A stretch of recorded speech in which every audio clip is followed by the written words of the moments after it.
नमस्कार। अजपा जब दूसरी अवस्था का अभ्यास हम लोग कर चुके हैं। आज इन दो अभ्यासों का थोड़ा विश्लेषण करते हैं कि हम ये जो अभ्यास कर रहे हैं उनका हमारे शरीर पर, मन पर कैसा असर पड़ता है।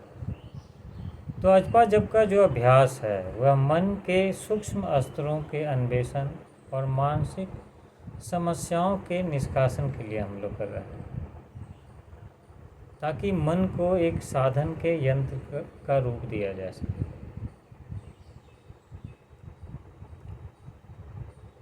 अभी दो अभ्यासों में, दूसरे अभ्यास में हमने उनके साथ जैसे एक मंत्र जोड़ा है, सोहम मंत्र।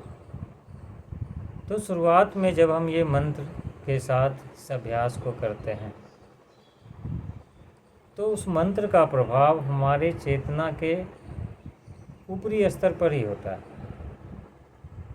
जैसे जैसे आप इसका नियमित अभ्यास करते हैं तो मंत्र का प्रभाव मन के सूक्ष्म स्तरों तक पहुंचता जाता है।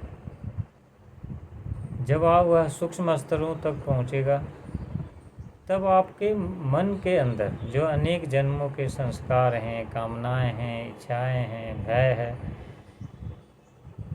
इन सबों का सामना करना पड़ेगा, क्योंकि ये जो नकारात्मक तत्व मन की गहराइयों में दबे हुए हैं कई जन्मों से, उनमें कुछ इस जन्म के भी होंगे, तो ये आपकी चेतना के ऊपरी सतह पर आने लगते हैं।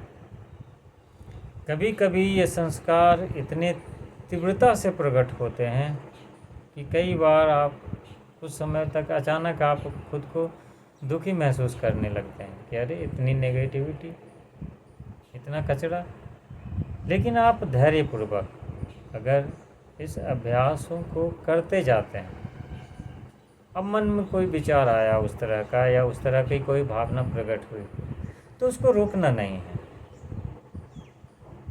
आप अभ्यास करते जाएं और इस तरह के दृश्यों के प्रति भी सजग रहें, साक्षी भाव रखें, तो धीरे धीरे यह निष्प्रभाव होती जाएगी। आप अत्यधिक संतुलित और शांत मन के साथ आप इसकी और गहन स्थितियों में प्रवेश कर पाएंगे। लेकिन अगर ये विक्षेप बहुत ज़्यादा होने लगता है, बहुत ज़्यादा आप दुखी महसूस करें, अपने मई खोए महसूस करें, तो कुछ दिनों के अभ्यास आप बंद कर सकते हैं। 15-20 दिन के लिए अभ्यास छोड़ दीजिए बीच में, फिर उसके बाद अभ्यास करें। मानसिक प्रक्षालन की, मन की अंदरूनी परतों की, स्तरों की सफाई की इस प्रक्रिया में अजपा जप के साथ एक चिदाकाश धारणा की प्रथम अवस्था का अभ्यास करवाया जाता है।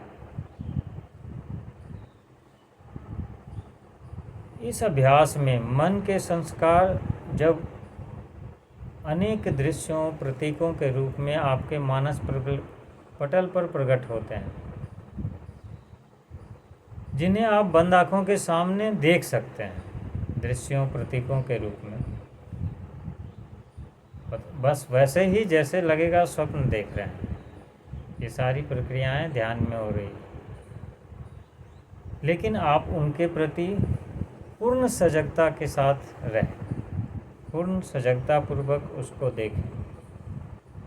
ये दृश्य जो है, ये प्रतीक जो है, आपके की गहन समस्याओं की ही छवियां होती हैं, जिन्हें हम संस्कृत में संस्कार और वासनाएं, दमित इच्छाएं वगैरह बोल देते हैं।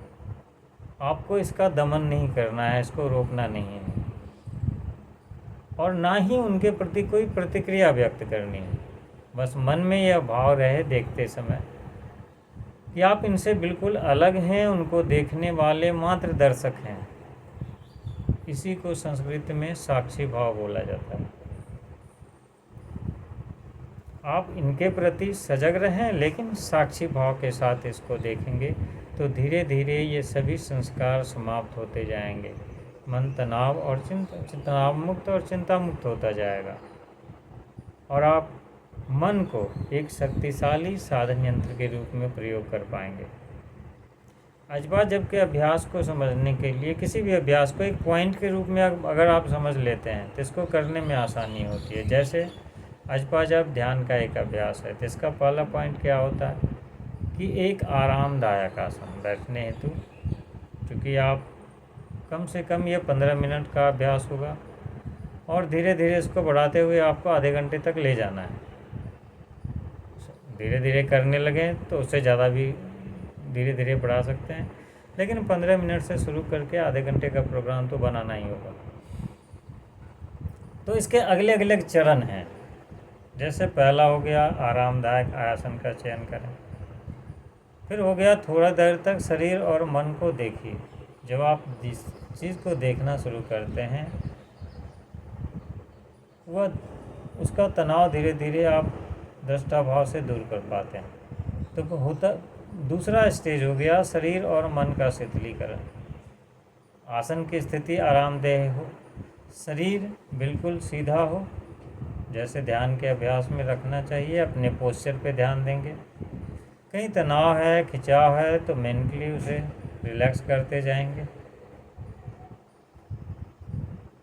तीसरा होता है श्वास और श्वास का निरंतर ध्यान।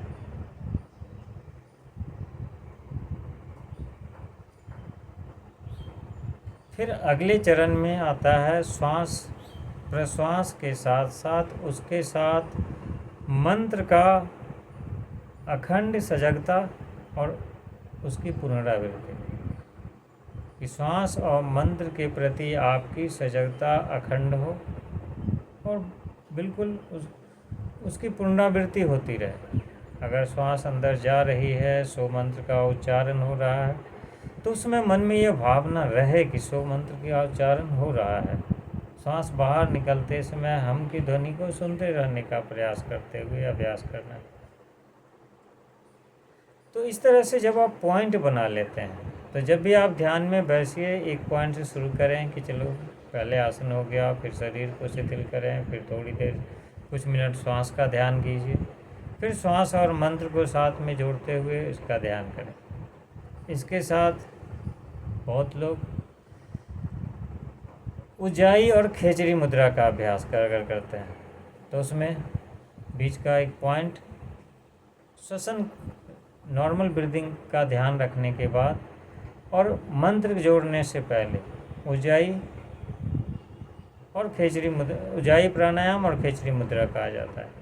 तो इस तरह से पॉइंट वाइज ध्यान रखिए तो आप बिना वीडियो चलाए भी आप यह अभ्यास अच्छे से कर सकेंगे। अगली वीडियो में हम सीधाकाश धारणा के पहले अभ्यास को समझने का प्रयास करेंगे। उसके बाद फिर अजपा जप के अगले चरणों में जाएंगे। नमस्कार।